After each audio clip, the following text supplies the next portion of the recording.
Bom dia, irmãos e irmãs. Bom dia também aqueles que nos visitam nesta manhã. Sejam todos bem-vindos à casa do Senhor. Que Deus nos abençoe com a instrução agora pela manhã. Hoje, irmãos, nós, depois dos estudos da aula aqui do assunto na escola dominical, nós estaremos reunidos, como havíamos já anunciado aos irmãos, estaremos reunidos como Assembleia Extraordinária, com vistas à reeleição de 3 presbíteros, cujo mandato está vencendo: o presbítero Jonas, o presbítero Raimundo e o presbítero Zoênio. E nós temos, então, tirado alguns domingos para considerar este assunto de vital importância para a igreja. Nós vimos já que a eleição de presbíteros não ocorre segundo o padrão do mundo. Vimos que é necessário que haja, em segundo lugar, que haja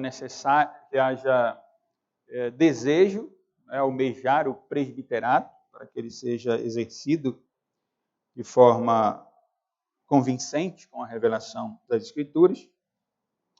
Vimos um vídeo antigo do pastor Mauro Mestre, que apresentou o princípio da liderança serva. E domingo passado, considerei ainda com os irmãos o presbiterato como um cuidado do Supremo Pastor, cuidado de Deus para a nossa vida. E agora, irmãos, pela escola dominical, eu quero considerar um texto em Hebreus. Quero que os irmãos abram a Bíblia na carta aos Hebreus, capítulo 13. Eu vou ler o verso 17. Quero me concentrar, mas nós vamos depois de orar, olhar para outros versos deste capítulo e algumas outras passagens bíblicas. Hebreus capítulo 13, verso 17. Hoje vamos orar. Hebreus 13, 17. Diz assim a palavra inspirada do Senhor: obedecei aos vossos guias e sede submissos para com eles, pois velam por vossa alma, como quem deve prestar contas, para que façam isto com alegria e não gemendo, porque isto não aproveita a vós outros. Vou ler de novo. Obedecei aos vossos guias e sede submissos para com eles, pois velam por vossa alma, como quem deve prestar contas, para que façam isto com alegria e não gemendo, porque isso não aproveita a vós outros. Vamos orar? Senhor Deus, Pai grandioso, Senhor bendito de eternidade e eternidade, uma vez mais nós nos encontramos, Senhor, na Tua presença, agora escola dominical, para aprendermos mais sobre este assunto de vital importância, Senhor, para a igreja do Senhor, que é o serviço do presbiterato de homens, que o Senhor chamou para o pastoreio do rebanho de Cristo. Abençoa-nos, Senhor. Obrigado por Tua palavra, que é lâmpada para os nossos pés, é luz para os nossos caminhos. Te pedimos e imploramos humildemente que o Senhor nos abençoe nesta manhã com o estudo da Tua palavra, Senhor, para que logo depois possamos, diante do Senhor, com toda a responsabilidade, então assim, participar, Senhor, do pleito, para que a Tua vontade seja realizada, Senhor, nesta congregação, nesta comunidade, nesta igreja, onde o Senhor nos tem colocado para Te servir, juntamente com os homens que o Senhor tem chamado também para o serviço do presbiterato. Abençoa-nos, Senhor, e ajuda-nos a compreender esta porção da Tua palavra, que é tão rica e que lança luz, de fato, sobre a vida eclesiástica, sobre o nosso proceder. Em nome de Jesus, Senhor, nós choramos e pedimos. Amém. Mas eu vou pedir emprestado o tema que há aqui, a partir do versículo 7, aqui no capítulo 13 de Hebreus, que a SBB colocou o título de Deveres Espirituais. Eu pensei em dar o tema Obedecer a vossos guias, mas o versículo fala muito mais do que uma obediência por parte dos guias, e fala também sobre o dever dos guias. Então, quero considerar este verso que nós vamos estar analisando, expondo, ensinando agora, sobre esse tema. Então, o tema da aula é Deveres Espirituais. Como sempre fazemos, é importante entendermos, antes de olharmos para o versículo, em que livro nós estamos, em qual o motivo da escrita, enfim. Então, o livro, ou a carta, melhor, aos Hebreus, foi escrita entre 60 e 65 depois de Cristo, a crentes hebreus. Daí o tema da carta, Epístola aos Hebreus, ou Carta aos Hebreus. Isto é, o autor da carta, considerado como Paulo até o século II, né? E depois então a crítica, ou mais recente, a crítica textual contestou, e aí hoje é quase unânime entre os cristãos, a opinião de que não se sabe quem escreveu a carta aos Hebreus. Mas o autor aos Hebreus, ele escreve, como diz o título da carta, a própria carta, escreve a crentes judeus. Isto é, judeus que tinham recebido como descendentes daquele povo original do Antigo Testamento, o povo de Deus, judeus, mas que tinham conhecido a Cristo. Então, o que está em questão aqui é mais a cristandade ou o cristianismo do que necessariamente o judaísmo. Até a carta deixa isso muito claro. O autor da carta escreve a esse povo, na verdade escreve aos cristãos de forma geral, e por isso ela está no cânon cristão, mas ele escreve aos judeus, especificamente aos judeus, para demonstrar, o maior intuito do autor é demonstrar a superioridade do ministério de Cristo sobre o ministério de Moisés. Então, em outras palavras, o que o autor dos Hebreus mostra é a superioridade do Novo Testamento sobre o Antigo Testamento. Ele não está à luz do que Cristo ensinou, abrogando a lei, ele não está destruindo a lei, mas ele está trazendo uma leitura a partir do próprio Cristo.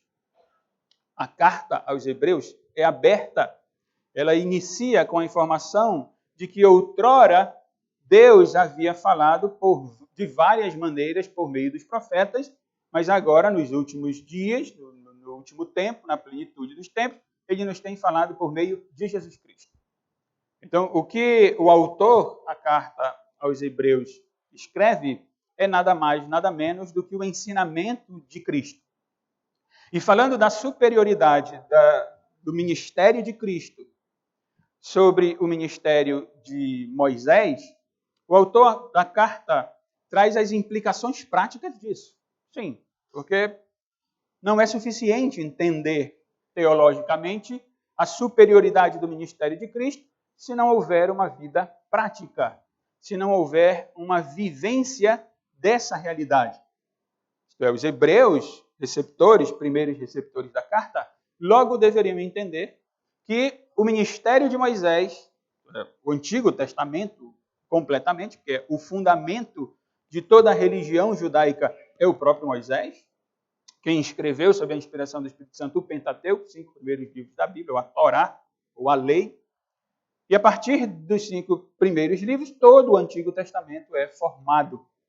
Os históricos, os profetas maiores e menores, todos têm o seu fundamento a partir de Moisés. E o autor dos Hebreus vem mostrar que Cristo é superior, como nós encontramos nos evangelhos, nas cartas de Paulo e outras partes da Escritura Sagrada, mas o autor dos Hebreus escreve especificamente para esse público, para os hebreus. Como eu disse, tem em mente a cristandade como um todo. Então, embora os primeiros receptores tenham sido os hebreus, essas verdades são verdades para nós também como crentes, como membros do corpo de Cristo. As implicações práticas, elas são bastante aclaradas a partir do capítulo 11. É verdade que logo ele vem, embora a carta mencione essa superioridade do ministério de Cristo, e traga bastante informação teológica mesmo. Logo, no capítulo 2, por exemplo, no versículo 1, nós já vemos questão prática.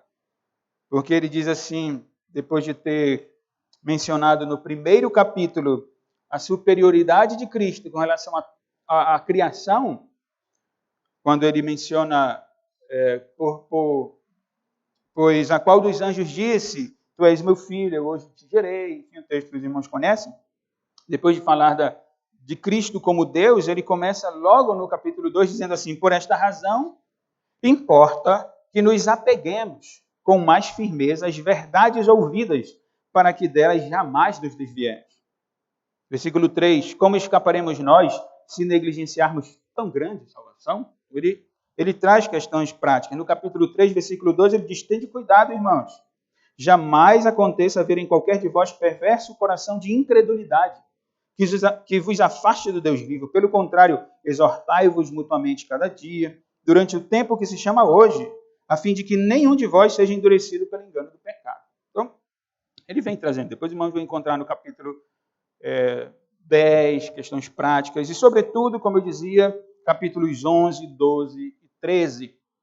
São os capítulos onde o autor reuniu todas as implicações práticas dessa realidade da superioridade de Cristo com relação ao ministério de Moisés. Capítulo 11 é conhecido dos irmãos, capítulo que traz os pais da fé, homens e mulheres no Antigo Testamento que creram em Cristo. Capítulo 12, o autor dos Hebreus traz o exemplo de Cristo para uma vida de abnegação e de sofrimento. Nós somos semelhantes a Cristo, e assim como Cristo sofreu, nós também sofreremos em decorrência de sermos cristãos neste mundo. E no capítulo 13, onde se encontra o nosso verso, nós temos aqui deveres dos cristãos, no que diz respeito a algumas áreas da vida, eclesiástica principalmente. E então, antes de chegarmos ao verso 17, ou considerar o verso 17, quero que os irmãos me acompanhem no capítulo 13, a partir do verso 1, onde a nossa versão traz o tema, os deveres sociais. Veja que o autor da carta começa dizendo, seja constante o amor fraternal. A base e o fundamento de todo o resto do capítulo, que traz questões práticas para a vida da igreja, é o amor fraternal. Sim, para lembrarmos de uma definição de amor, basta-nos trazer à memória o texto de Paulo escrevendo aos Coríntios, quando ele diz que o amor é paciente, o amor não se ufana, ele não se ensoberbece. E a definição que Paulo tem de amor, certamente, é uma definição que tem o seu princípio no próprio amor, que é Deus. E se alguém quer entender o amor de Deus, tem que olhar para Cristo. É Cristo que revela o amor de Deus para conosco. O apóstolo João diz isso na sua carta, demonstra isso muito claramente, que o amor de Deus é a pessoa de Cristo. Então, se eu quero ter um padrão de amor, eu quero entender como eu devo amar, e o amor é fraternal, o amor é de irmãos, e aqui o autor tem a igreja, o amor entre os irmãos, eu preciso olhar para Cristo e aprender com Cristo que é amar. Está a abnegação, a negação do eu, e o serviço, como Cristo serviu a Deus com vistas à salvação do povo que Deus escolheu. Então, seja constante o amor fraternal. Essa é a base de todo o dever social. É o fundamento inabalável. Ninguém pode tirar este fundamento, que é o amor fraternal. O amor fraternal leva as outras responsabilidades, ou melhor, leva os crentes a cumprirem com as demais responsabilidades. Se tira o amor, as outras responsabilidades jamais, eu estou me referindo aqui aos versículos que vamos ler, se tira o amor, então as demais responsabilidades jamais poderão ser cumpridas. Versículo 2. Não negligencieis a hospitalidade. Receber bem alguém em casa. No contexto, os missionários. No contexto da época, os missionários. Na nossa época, são poucos os missionários, pelo menos no nosso contexto. Então é bom aplicar para a nossa vida em comunidade mesmo. A hospitalidade é receber bem um irmão em casa, é ter essa disposição no coração, de querer conviver e viver a comunhão dos santos a ponto de receber bem alguém em casa. E ele diz, não negligencieis a hospitalidade, pois alguns praticando-a, e aqui ele tem Abraão e Ló, que hospedaram nas suas casas o Deus verdadeiro, que apareceu com 2 anjos ali em Gênesis, capítulo 18 e capítulo 19. O autor aos Hebreus, ele está escrevendo aos Hebreus, os Hebreus conhecem os textos do Antigo Testamento, conhecem a história de Abraão e de Ló, e ele diz, não negligencieis a hospitalidade, pois alguns praticando-a, sem o saber, acolheram anjos. E ele avança, lembrai-vos dos encarcerados, como se presos com eles.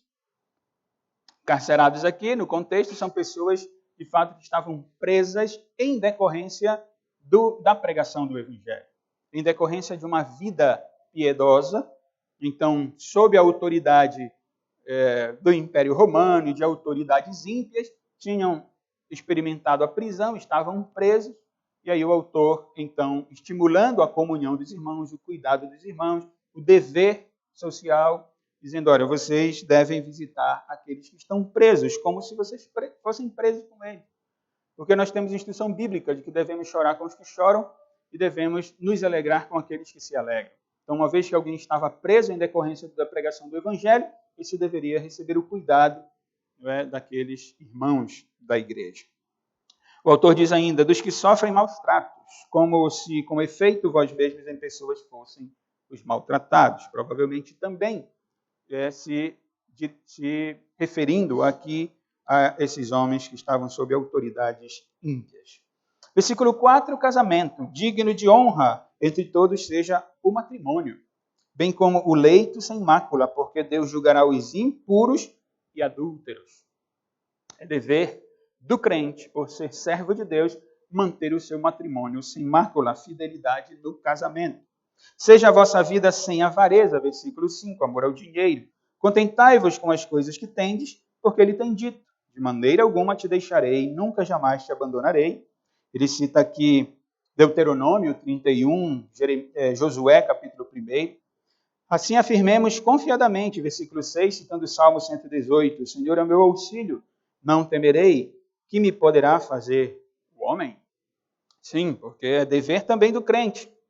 É dever dos irmãos se contentar com aquilo que Deus dá e não buscar além do que se tem de uma forma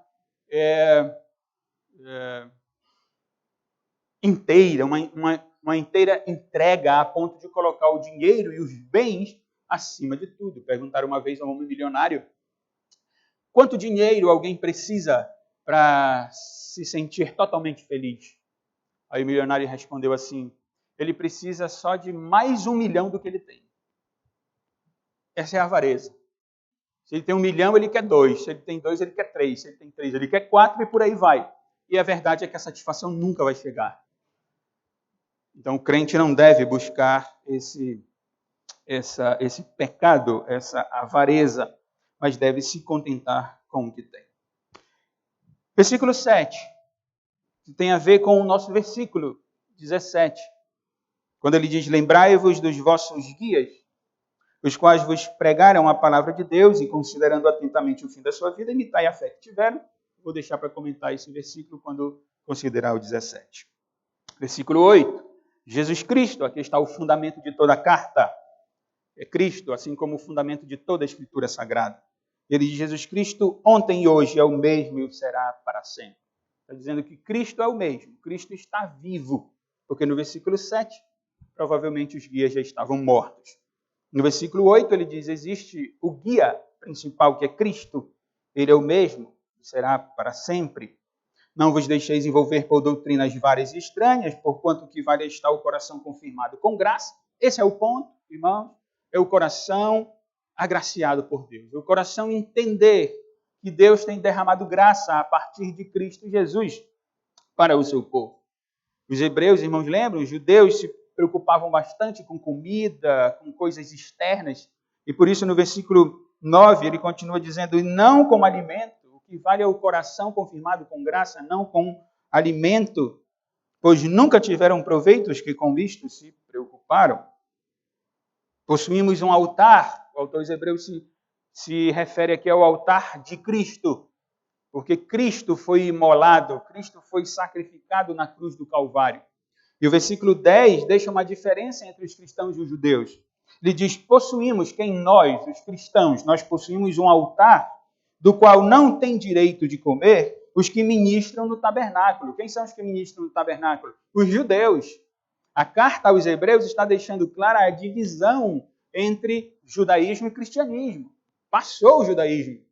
Eles ministram no altar, eles ministram no tabernáculo, onde há um altar judaico, mas nós, diz o autor, nós possuímos um altar, que é o altar perfeito, que é Cristo, o sacrifício dele, do qual não fazem parte aqueles que ministram no tabernáculo. Pois aqueles animais, veja como ele explica, cujo sangue é trazido para dentro do Santo dos Santos, pelo sumo sacerdote como oblação pelo pecado, tem o corpo queimado fora do acampamento. Provavelmente a carta aos Hebreus foi escrita antes da destruição do templo de Jerusalém, no ano 70 depois de Cristo. Disse aos irmãos que ela foi escrita entre 60 e 65 depois de Cristo, porque não há menção da destruição do templo. Parece que o autor dos Hebreus tem o templo em mente aqui. Ele diz, olha, quando eles sacrificam, à luz de Levítico, ele se refere ao holocausto, à destruição completa do animal. Então, quando ocorre esse sacrifício, ele é feito fora do arraial. Aqueles que se alimentam dele não participam totalmente dele. Ele diz, aqueles animais cujo sangue é trazido para dentro do Santo de Santo pelo sumo sacerdote como oblação pelo pecado, tem o corpo queimado fora do acampamento, ok? Deus havia instituído isso. Por isso, ele traz, dizendo, aquilo é sombra e agora está a figura real. Por isso foi que também Jesus, para santificar o povo, pelo seu próprio sangue, sofreu fora da porta. Ou seja, os irmãos lembram que Cristo foi crucificado fora de Jerusalém, fora da cidade. O Gólgota era fora do ambiente. Ele foi crucificado além dos limites da religião judaica. Porque esse era o propósito de Deus mesmo, mostrar que o sacrifício de Cristo e a morte de Cristo estava para além do judaísmo, estava para além da religião instituída pelo próprio Deus no Antigo Testamento como parte da sua revelação com vistas à salvação de um povo que envolve não apenas os hebreus, mas também os gentios. Então, no versículo 13, o autor dos Hebreus diz, saiamos, pois, a ele, fora do arraial, levando o seu vitupério, levando a sua vergonha, assim como Cristo saiu do ambiente religioso, o judaísmo, a religião pomposa, com toda a sua pompa exterior, e Cristo foi humilhado nesse contexto, foi crucificado, por causa da impiedade dos judeus, foi o Império Romano, é verdade que o crucificou, mas em decorrência da impiedade dos judeus que não o reconheceram como Deus verdadeiro. E ele foi então envergonhado nesse sentido. Nós também, como cristãos, nós temos uma lei, nós temos um padrão, nós temos um princípio de Deus que diante do mundo e diante daqueles que recusam Cristo também irão nos recusar, nos humilhar. No capítulo 11, no capítulo da fé, no versículo 24, ele disse, pela fé Moisés, quando já homem feito, recusou ser chamado filho da filha de Faraó, preferindo ser maltratado junto com o povo de Deus, a usufruir prazeres transitórios do pecado. Veja o que o autor dos Hebreus diz, o Espírito Santo, por meio do autor dos Hebreus, diz, porquanto Moisés considerou o opróbrio de Cristo por maiores riquezas do que os tesouros do Egito, porque contemplava o galardão. É assim que devemos andar. Como Moisés, mesmo no Egito, filho da filha de Faraó, criado no Egito, naquele mundo perverso, sem Deus, quando cresceu e entendeu, disse, rapaz, isso aqui não vale nada. Eu tenho um povo de quem eu faço parte realmente, o povo que Deus escolheu, e isso é a vida do crente, essa é a vida do cristão. Continuando, versículo 14, na verdade não temos aqui cidade permanente, mas buscamos aqui a de vir. Veja que ele sempre está contrastando judaísmo e cristianismo. Porque o judaísmo, Canaã, Jerusalém, cidade, templo, sacrifício e tudo aquilo que envolvia a religião deles. De fato, o autor dos Hebreus está dizendo que o ministério de Cristo é superior a tudo isso. Não temos aqui cidade permanente, mas buscamos aqui advir. Por meio de Jesus, pois, ofereçamos a Deus sempre o quê? Porque agora nós somos cristãos, não precisam mais sacrifícios? Precisa sim. Não os do Antigo Testamento, mas sacrifícios de louvor. Que sacrifícios de louvor são esses? São o fruto de lábios que confessam o seu nome. Pessoas que confessam a Cristo. E como eu estou mencionando aqui, vejam que o confessar a Cristo traz implicações práticas. Viver, como nós estamos considerando os versos aqui, viver de acordo com a vontade de Deus em todos esses âmbitos. No amor, na hospitalidade, no matrimônio, numa vida sem avareza, na própria religião, sofrendo o vitupério de Cristo. Versículo 16, não negligencieis igualmente a prática do bem e a mútua cooperação, pois com tais sacrifícios Deus se compraz. E aí temos o verso 17. Obedecei aos vossos guias e sede submissos para com eles, pois velam por vossa alma, como quem deve prestar contas, para que façam isto com alegria e não gemendo, porque isso não aproveita a vós outros. Primeiro, quem são esses guias? A palavra traduzida do grego para o português, e aqui nós temos guias, é uma palavra grega que diz respeito a toda e qualquer liderança, ou toda e qualquer autoridade constituída por Deus. Toda liderança é constituída por Deus. Toda autoridade é constituída por Deus. Mas, à luz do versículo, do próprio verso, à luz do versículo 7, à luz do capítulo, à luz do livro, esses guias são os presbíteros, são os pastores da igreja, que a igreja presbiteriana define como presbítero regente e presbítero docente. Mas o termo aqui diz respeito a pastores, presbíteros, pastores da igreja. Tanto que há versões bíblicas que já trazem a palavra pastores. Então, algumas versões já trazem assim, obedeçam os pastores de vocês. É uma tradução válida, fiel até, porque esse é o contexto real do próprio versículo, como já mencionei.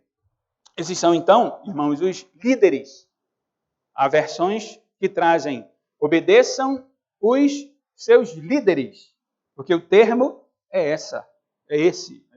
Traz essa ideia de liderança, de governo. Então, esses guias aqui são os líderes, são os que governam. E como já dito, na igreja, que é o assunto aqui da carta, no povo de Deus, são os presbíteros, pastores, supervisores do rebanho.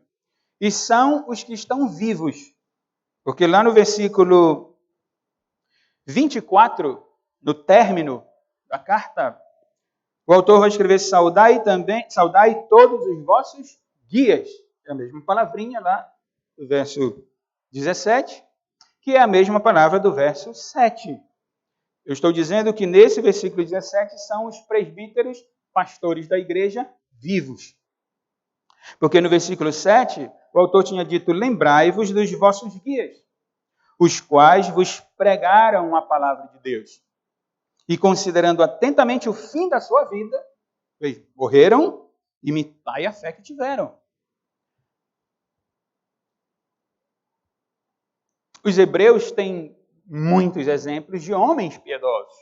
Como nós hoje, no século 21 da igreja cristã, também temos muitos exemplos de homens piedosos.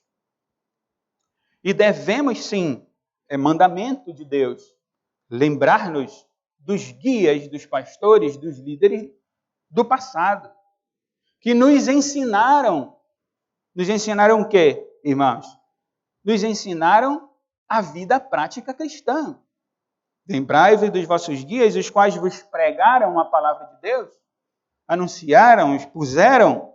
E o autor diz, não só isso, mas considerem também o fim da vida deles, como eles morreram, como eles gastaram a vida deles no ministério cristão.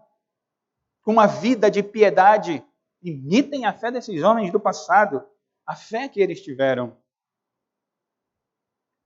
Então esses já foram, já morreram, já passou. Eles, como Abel, morto ou mortos, ainda falam.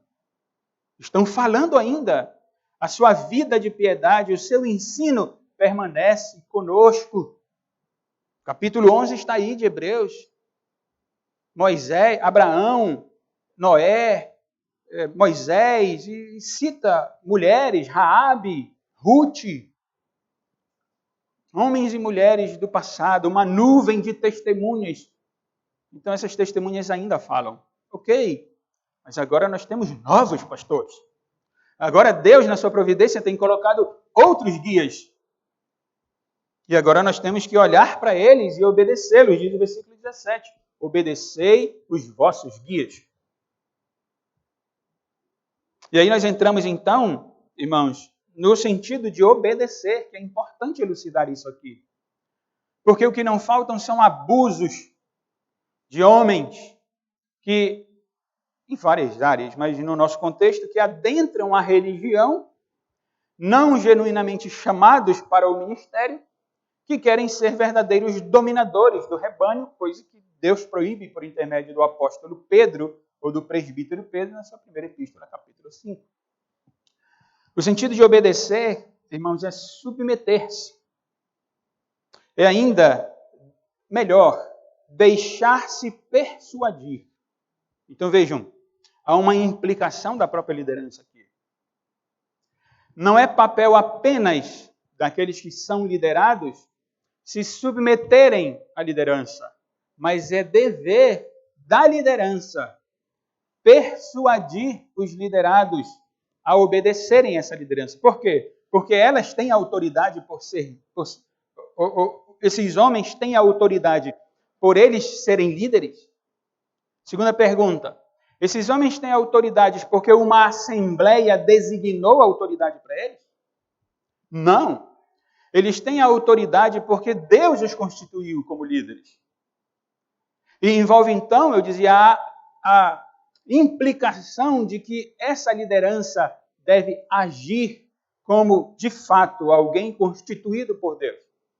Que não vai defender a sua ideia, que não vai defender o seu achismo, como nós já vimos aqui várias vezes, mas vai defender a palavra de Deus. Daí a importância, quando nós lembramos de textos como a carta a Timóteo e a carta a Tito, que nós estamos considerando, daí a importância de os presbíteros serem homens o quê? Homens da palavra, homens apegados à palavra, que conhecem a palavra para que possam, então, conduzir a igreja na palavra, para que possam persuadir os membros a obedecerem a palavra, que não é deles, mas é a palavra de Deus.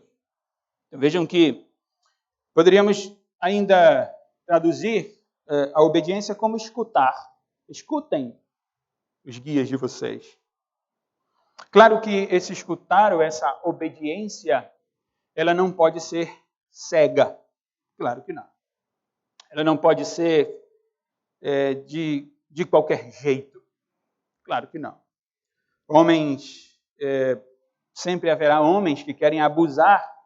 Só que o abuso de homens, mesmo dentro de igrejas, esse abuso é característica e peculiaridade de seitas, não do cristianismo. São as seitas que vão colocar a sua liderança como irrefutável, a sua liderança como inerrante. E tudo que o líder diz, ou os líderes, porque no sistema presbiteriano que é bíblico não existe o líder, existem os guias, os líderes, os pastores. Então existem sistemas, mesmo dentro do cristianismo, que não está consistente nem condizente com a Escritura Sagrada, onde a liderança ela é vista como a irrefutável, a inerrante.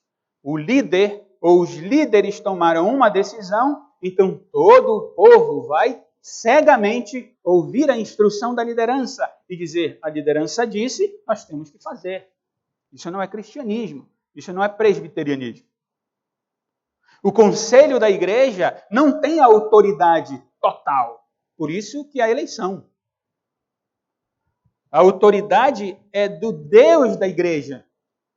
Os presbíteros são chamados por Deus, como nós vimos, colocados por Deus para o cuidado do rebanho. Esse cuidado envolve muitos aspectos da verdade da igreja, mas eles são pastores do rebanho do Senhor, que é pastor deles também. E assim como esses irmãos devem ser persuadidos pela palavra por meio deste conselho, este conselho também tem que ser persuadido pela palavra pelo Senhor da igreja, que constituiu este conselho. O sistema presbiteriano é muito claro. A autoridade é de Deus, o cabeça da igreja é Cristo. E todos nós devemos estar submetidos à autoridade que é de Cristo. A obediência, então, não pode ser cega, mas ela tem que ser o quê? Responsável. O que é uma obediência responsável?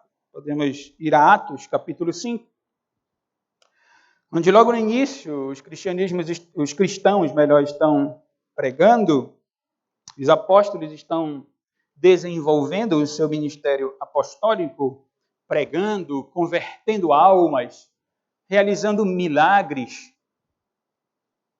E então nós lemos no versículo 17 do capítulo 5 do livro de Atos, a narrativa de Lucas, o doutor Lucas dizendo, e que interessante, irmãos, levantando-se, porém, quem? O sumo sacerdote, o líder maior da religião que ele defende ser de Deus, o sumo sacerdote, se levantou. E todos os que estavam com ele, isto é, a seita dos saduceus, tomaram-se de quê? De inveja. Prenderam os apóstolos e os recolheram à prisão pública. Quem é que está prendendo os apóstolos, irmãos? A autoridade. Constituída por quem? Por Deus. Em que religião? Judaica. E nós continuamos a leitura, mas de noite, um anjo do Senhor abriu as portas do cárcere. Sim, porque Deus está acima dessa liderança. E conduzindo-os para fora, lhes disse, ide e apresentando-vos no templo, dizei ao povo todas as palavras desta vida. Preguem, continuem pregando. Tendo ouvido isto, logo ao romper do dia, entraram no templo e ensinavam. Chegando, porém, lá vem o dono da igreja, o sumo sacerdote e os que com ele estavam, convocaram o sinédrio e todo o senado dos filhos de Israel e mandaram buscá-los no cárcere. Mas os guardas indo não os acharam no cárcere.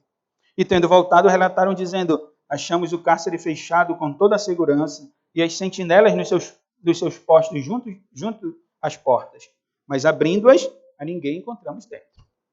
Quando o capitão do templo e os principais sacerdotes ouviram estas informações, ficaram perplexos a respeito deles e do que viria a ser isto. Nesse ínterim, alguém chegou e lhes comunicou, eis que os homens que recolheste no cárcere estão no templo ensinando o povo. Nisto, indo o capitão e os guardas, todas as autoridades, irmãos, os trouxeram sem violência, porque temiam ser apedrejados pelo povo. Trouxeram-nos, apresentando-os ao sinédrio, e o sumo sacerdote interrogou-os, dizendo, expressamente vos ordenamos que não ensinasseis nesse nome. Contudo, enchestes Jerusalém da vossa doutrina e quereis lançar sobre nós o sangue desse homem, o sangue de Cristo. Então Pedro e os demais apóstolos afirmaram, antes importa obedecer a Deus do que aos homens. Pronto. Não existe dentro do cristianismo obediência cega. Não existe. Isso não é cristão. Todos nós, sem exceção, devemos, por questão de consciência diante de Deus, obedecer todas as autoridades constituídas por Deus. Quando o mandamento diz honra o teu pai e a tua mãe, e aí os nossos documentos de fé elucidam o sentido do mandamento, onde a palavra pais e mães não dizem respeito somente à liderança familiar. A partir dela, é verdade. Pais e mães têm sentido muito mais amplo, de autoridades constituídas por Deus. E então eu dizia, todos nós, sem exceção, por consciência diante de Deus, devemos obedecer todas as autoridades constituídas por Deus. Seja ela na família, na igreja, no Estado. Agora, obediência cega? Jamais. Jamais.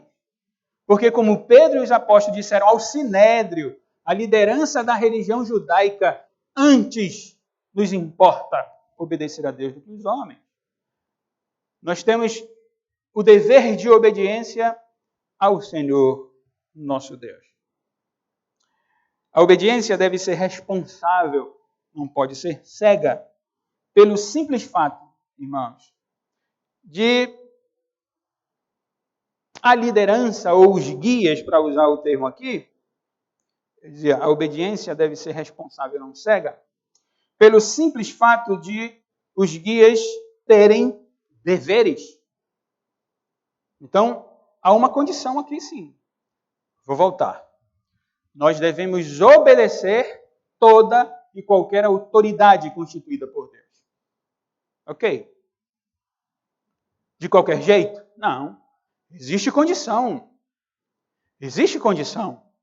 Porque as autoridades são constituídas por Deus. Elas não são autoridade por elas mesmas. Então não é porque a autoridade disse e está dito que aquele que está sob a liderança vai obedecer. Não, há uma condição. E o texto nos traz a condição. Obedecer aos vossos guias, sede submissos para com eles, pois velam por vossa alma. Como quem deve prestar contas. Então sabemos quem são os guias, sabemos que devemos obedecê-los e agora precisamos compreender quais são os deveres deles. Paulo diz, pois, temos aqui uma palavrinha grega que diz por quê. Gar, ela é explicativa. Por quê? Ou visto que. Então vamos reler. Obedeçam os guias de vocês, né? Sejam submissos para com eles, porque eles velam por vocês. Visto que eles velam por vocês. Como quem deve prestar contas. Por que se deve obediência? Pelo simples fato de eles velarem pela alma de suas ovelhas. Que não são suas, mas que são de Cristo. Estão sob os cuidados deles. Eu acho que os mais antigos conhecem esse termo velar. Né? Velar é deixar a vela acesa durante a noite toda. Porque velar tem o sentido de estar ou permanecer acordado. É tomar cuidado. Esse é o sentido do verbo. É de estar atento, é de estar pronto ou de zelar pela alma daqueles que estão sob o seu cuidado. Cuidar da alma daqueles que devem ser persuadidos a obedecerem à liderança constituída por Deus. Então, em última instância, essas almas devem ser cuidadas para que elas obedeçam ao próprio Deus, que instituiu essa liderança. Por que velar, irmãos? Porque a ideia de estar acordado é porque quem cuida de verdade não dorme direito. As mamães que deem testemunho. Quem ama e quem cuida e quem vela não dorme direito. Essa é a vida dos pastores da igreja. Presbíteros da igreja. Cuidando das almas, vendo os problemas das almas, aconselhando, e instruindo, e orando, e chorando, e vivenciando. Não deita a cabeça no travesseiro, irmão. Não deita. Porque ele foi chamado para cuidar. Ele foi chamado para se preocupar. Ele foi chamado para velar. E esse é uma razão, depois nós vamos ver as razões, porque os irmãos devem se submeter à liderança, aos guias, aos presbíteros. O texto diz como quem deve, um advérbio grego que significa à medida que eles, à medida que. Por que eu estou dizendo isso? Porque pode pensar, nós podemos pensar numa leitura mais superficial, de que eles ainda prestarão conta. É verdade. Os guias prestarão contas. Isso é o que Pedro vai dizer na primeira epístola. Ele diz aos presbíteros: pastoreai o rebanho de Deus que há entre vós, não por constrangimento, mas espontaneamente, como Deus quer, nem por sorte da ganância, mas de boa vontade, nem como dominadores do que vos foram confiados, antes tornando-vos modelos do rebanho. Ora, logo que o Supremo Pastor se manifestar, recebereis a coroa inacessível da glória, a coroa que nunca murcha. É verdade, quando Cristo voltar, então será o momento da prestação de contas dos pastores, presbíteros da igreja. É verdade, há esse aspecto escatológico de prestação de contas. Porém, voltando a Hebreus 13, 17, a ideia aqui não é de irá prestar contas, mas é de quem presta contas.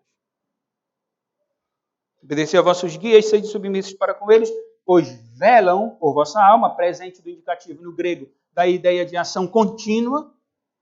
Então, poderia ser traduzido, pois estão velando pelas vossas almas. Como quem? Eu disse aos irmãos que a ideia é à medida que deve prestar contas, ou à medida que eles estão prestando conta a Cristo. Prestar conta aqui não tem apenas o sentido negativo, mas o sentido positivo de entregar. A ação é contínua, se pastoreia, se cuida e se apresenta a Deus. Se cuida, se pastoreia e se apresenta a Deus. Se entrega a Deus. Vai prestando conta diante de Deus do serviço, do pastoreio, do cuidado do rebanho do Senhor. Então esse é o dever dos presbíteros. Qual é o dever dos membros? Obedecer os presbíteros. Qual é o dever dos presbíteros? Cuidar dos membros. Pastorear o rebanho. Por duas razões. Primeira razão, para que façam isto com alegria e não gemendo. E a segunda razão é porque isso não aproveita aos outros, diz o texto. Primeira razão, irmãos, que vejam, eu não estou, porque o texto não está, eu é força de expressão, vou melhorar a linguagem. O texto não está, o versículo não está colocando a responsabilidade total sobre os ombros dos membros.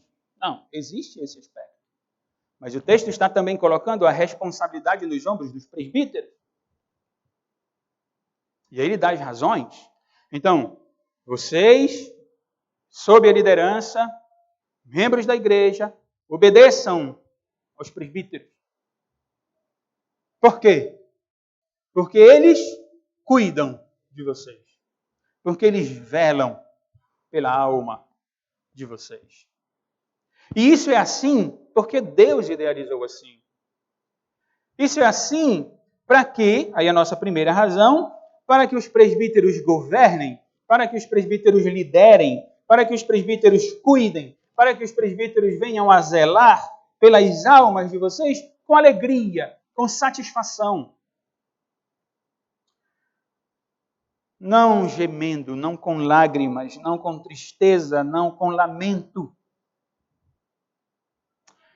É inevitável no ministério pastoral os problemas, as dificuldades. Eu lembro que o pastor Paulo dizia assim, quando eu compartilhava com ele problemas e dificuldades, ele dizia, meu irmão, Deus lhe colocou aí por isso. Se a igreja não tivesse problemas, ela não ia precisar de pastores. E é isso que nós temos aprendido com todos os estudos sobre presbiterato. a bênção de Deus para a igreja, o cuidado de Deus para com o seu povo. Eu dizia, é inevitável no ministério pastoral, no ministério do presbiterato, a angústia, o sofrimento, mas que esse sofrimento e essa angústia seja em decorrência da nossa, da de vocês, membros, e da nossa como conselho presbíteros da igreja, que seja a nossa consciência sobre a nossa realidade, triste realidade do pecado. Porque todos nós pecamos. Aquele que diz que não peca é mentiroso e a verdade não está nele. Então é nesse sentido, como na vida individual, você que é crente, piedoso, sincero, você chora por causa do seu pecado, você lamenta o seu pecado, você não quer pecar, você briga com a sua alma, você, como Paulo, esmurra o seu corpo, porque você quer agradar a Deus. Esse é um lamento, esse é uma angústia, esse é um sofrimento que nós devemos aceitar. Agora, o versículo diz o quê?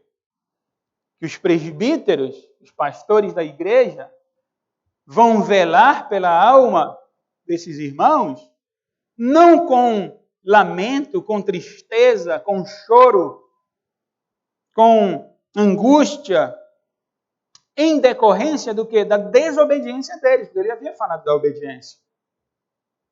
Então obedeçam os pastores. Pastores, cuidem das ovelhas para que eles não pastoreiem com tristeza no coração, mas com alegria, com satisfação. Qual pai que ama o filho não se entristece quando o filho erra? Quando o filho desobedece?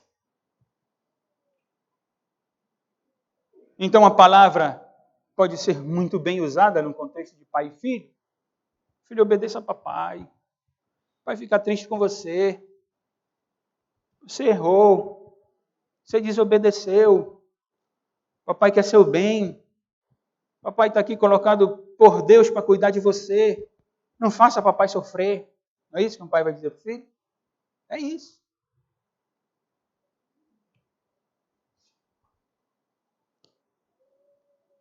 Para que os presbíteros, irmãos, diz o texto, façam isto que pastoreiem com alegria e não gemendo.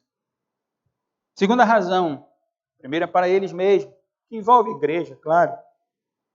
E a segunda para os membros, porque isto não aproveita a vós outros. Isto que? Um pastoreio com lágrimas, um pastoreio com angústias, em decorrência da desobediência. Não aproveita é tradução de uma palavrinha que significa prejudicial, pernicioso, danoso, nocivo.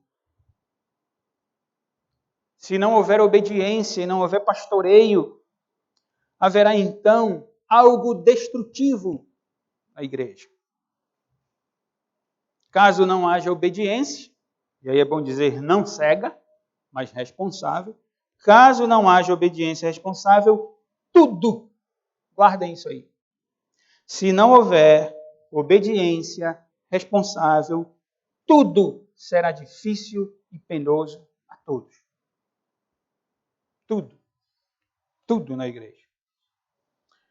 Aos presbíteros e aos membros. Quando alguém, irmãos, seja quem for, quando alguém resiste ao ministério instituído por Deus, sofre. Sofre. Por quê? Paulo disse aos Gálatas, porque de Deus não se zomba. Tudo que o homem plantar, ele deverá semear. Essa é a lei da semeadura. Então imagine, Deus institui liderança, papai e mamãe, e o filho deliberadamente desobedece. Deus vai abençoar? Não vai. Deus não abençoa. Não vai abençoar. Se ele abençoar, ele vai contradizer a sua palavra. Porque o filho que se rebela contra papai e mamãe deliberadamente revela no seu coração o orgulho, a arrogância, que a Bíblia diz que esses arrogantes e orgulhosos são rejeitados por Deus. Porque Deus concede a sua graça aos humildes. Aos soberbos, ele rejeita.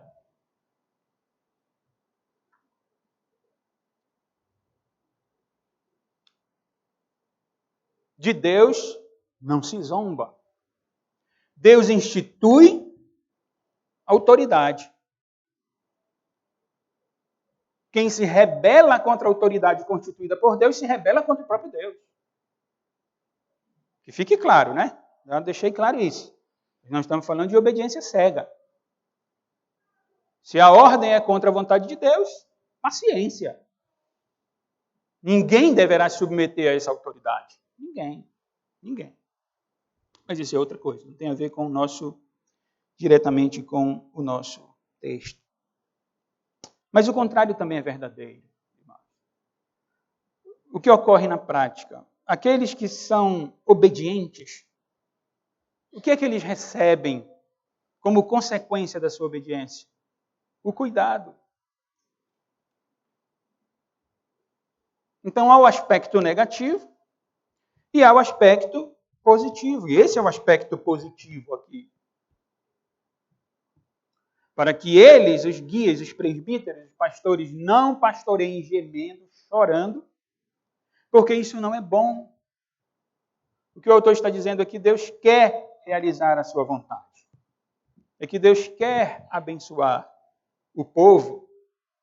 Então eu dizia, vamos pensar aqui praticamente, alguém que obedece vai receber cuidado, atenção.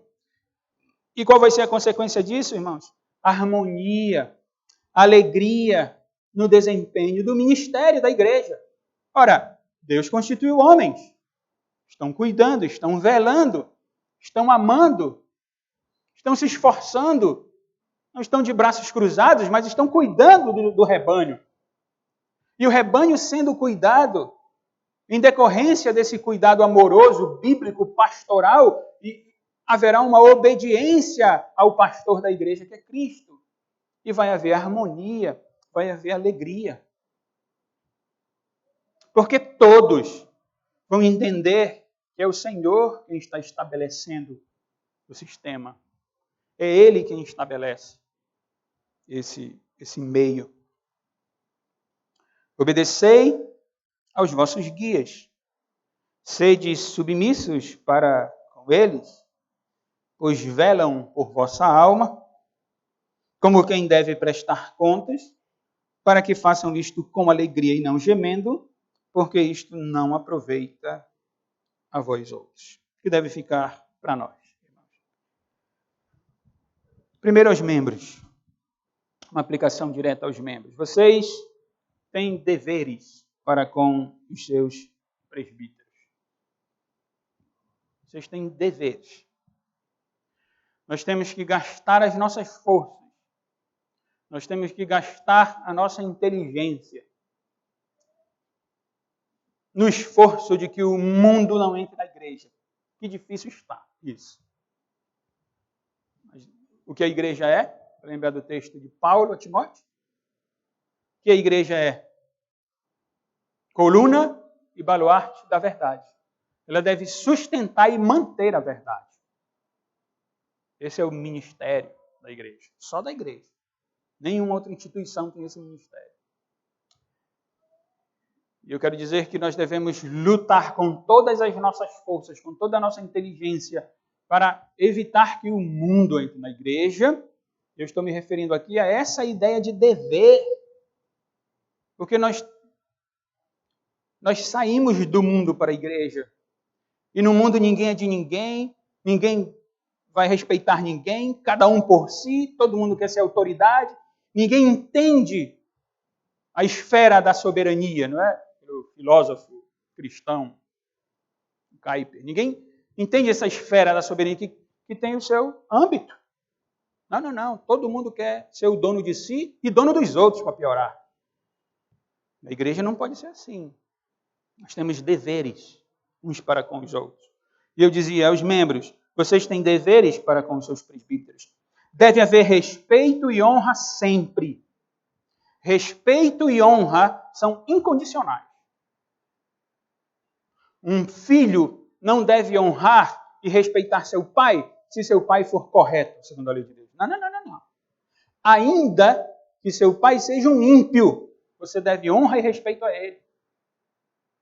Você deve reverência a ele. Não é porque o seu pai errou que você vai se achar coleguinha dele e discutir com ele. Isso é pecar contra o mandamento. Baixe sua cabeça e respeite seu pai e sua mãe, independentemente do que ele fez. Voltando, honra, respeito sempre ao conselho desta igreja, aos presbíteros desta igreja. E por isso, ainda nessa aplicação eu digo, animem, encorajem os seus líderes, não fazendo com que eles sofram no desempenho do ministério da igreja. Animem, encorajem. Por quê? Porque eles são dignos de honra. Porque Deus os colocou como líderes, pastores. Agora, a obediência é condicionada. Honra e respeito sempre ao conselho. Obediência condicionada. Claro, condicionada a quê? Ao bom desempenho do ministério do presbiterato. Bom, quem é que vai definir o que é bom? A Escritura. Não sou eu que vou definir o que é bom. Não é você que vai definir o que é um bom desempenho. Mas é a Escritura Sagrada. É o próprio Deus. E se há bom desempenho do ministério, então deve haver obediência. Deve haver escuta. E eu espero que os irmãos tenham avaliado, orado, buscado a orientação do Senhor para a eleição de hoje. É o dever dos membros. Orar, ponderar, avaliar à luz das Escrituras Sagradas e então, conscientemente diante de Deus, participar do pleito e escolher homens que têm servido na igreja como presbíteros. Aos presbíteros, a nós, né? Vocês têm deveres para com os membros, claro. Nós, presbíteros, pastores, é isso que nós somos colocados por Deus no ministério, assim, com o propósito de cuidarmos das almas dos irmãos, de velarmos por eles, de não dormirmos direito por eles, preocupados com eles, com a alma que é a ideia de vida, com a vida deles, com o dia a dia deles. Nós somos dominadores do rebanho, não servimos por constrangimento, mas de boa vontade, pastoreando, sabendo a quem devemos prestar contas. Então, cuidem do rebanho do Senhor. Deus os chamou para isso, para o cuidado do rebanho. Deus nos chamou para isso, para o cuidado do rebanho. E agora todos, irmãos, membros e nós, presbíteros e pastores da igreja, busquemos a paz. Desejemos harmonia e alegria no corpo de Cristo. Alegria em servir. Alegria em obedecer. Obedecer o quê, irmãos? A palavra ensinada. A palavra dita, que é do Senhor. Ele é o Senhor da igreja. Que a nossa confiança esteja nele, somente nele. Nós não vamos olhar para nós mesmos, irmão. Nós temos que olhar para o Cristo, o Senhor da igreja. E dentro da nossa responsabilidade como membros, dizer, Senhor, eis-me aqui, e eu vou servir ao Senhor. Eu vou obedecer aquilo que Deus ordena.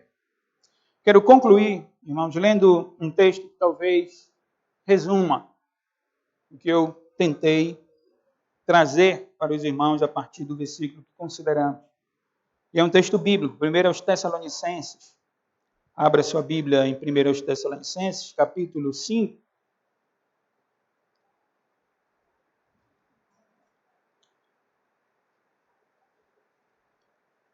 Que essa palavra resuma tudo o que nós consideramos dentro do assunto que nós tratamos. 1 aos Tessalonicenses, capítulo 5, verso 12. Diz assim o texto. Agora, vos rogamos, irmãos, que acateis com apreço os que trabalham entre vós e os que vos presidem no Senhor e vos admoestam, e que os tenhais com amor em máxima consideração por causa do trabalho que realizam. Vivei em paz uns com os outros. Exortamo-vos também, irmãos, a que admoesteis os insubmissos, consoleis os desanimados, ampareis os fracos e sejais longânimos para com todos. Evitai que alguém retribua a outrem mal por mal. Pelo contrário, segui sempre o bem entre vós e para com todos. Regozijai-vos sempre, orai sem cessar. Em tudo dai graças, porque esta é a vontade de Deus em Cristo Jesus para convosco. Não apagueis o Espírito, não desprezei as profecias, julgai todas as coisas, retende o que é bom, abstende-vos de toda forma de mal. O mesmo Deus da paz vos santifique em tudo, e o vosso espírito, alma e corpo sejam conservados íntegros e irrepreensíveis na vinda de nosso Senhor Jesus Cristo. Fiel é o que vos chama, o qual também o fará. Amém. Irmãos, vamos ficar de pé. Vamos louvar a Deus. Eu vou pedir ao presbítero Zoênio que escolha um hino ou um cântico.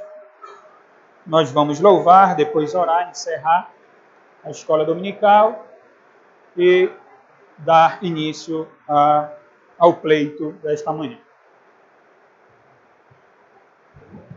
Livro de Cânticos, número 24.